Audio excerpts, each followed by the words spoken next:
BC bill ఆమోదించకుంటే ప్రధాని మోడీని గద్దెదించుతామని Telangana CM Revanth Reddy సంచలన వ్యాఖ్యలు చేశారు.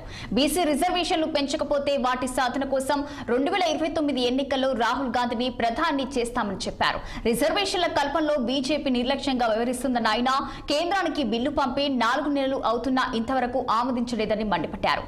బీసీ రిజర్వేషన్ల కోసం తెలంగాణ కాంగ్రెస్ నాయకులంతా కదం తొక్కారు. ఈ మేరకు ఢిల్లీలోని జంతర్ మంతర్ వద్ద బీసీ రిజర్వేషన్ల బిల్లు అమలుకు మహాధర్నా చేపట్టారు.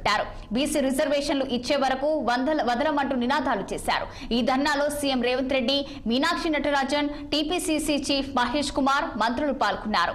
తెలంగాణలో చేపట్టిన కులగణనతో చరిత్రలో నిలిచిపోయే అవకాశం తమకు దక్కిందని రేవంత్ రెడ్డి గుర్తు చేశారు. తమ పోరాటం కేసీఆర్, కిషన్ రెడ్డిలపై కాదన్న సీఎం రేవంత్ రెడ్డి బీసీ రిజర్వేషన్లు పెంప కోసమే పోరాటం సాగిస్తున్నట్లు చెప్పుకొచ్చారు.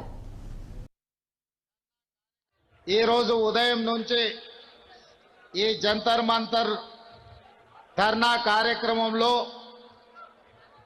భోజనం చేయకుండా ఉదయం నుంచి ఇక్కడ కూర్చొని మేమందరం 4 కోట్ల తెలంగాణ ప్రజలు, తెలంగాణ రాష్ట్ర ప్రభుత్వం శాసనసభ ఆమోదించిన విద్యా ఉద్యోగాలలో ఓబీసీలకు 42% రిజర్వేషన్, అదేవిధంగా ఎన్నికలలో ప్రజాప్రతినిధులలో రాజకీయ రిజర్వేషన్లు 42% ఇవ్వాలని 2 బిల్లులను ఆమోదింపజేయడమే కాకుండా 2018లో ఆనాటి ముఖ్యమంత్రి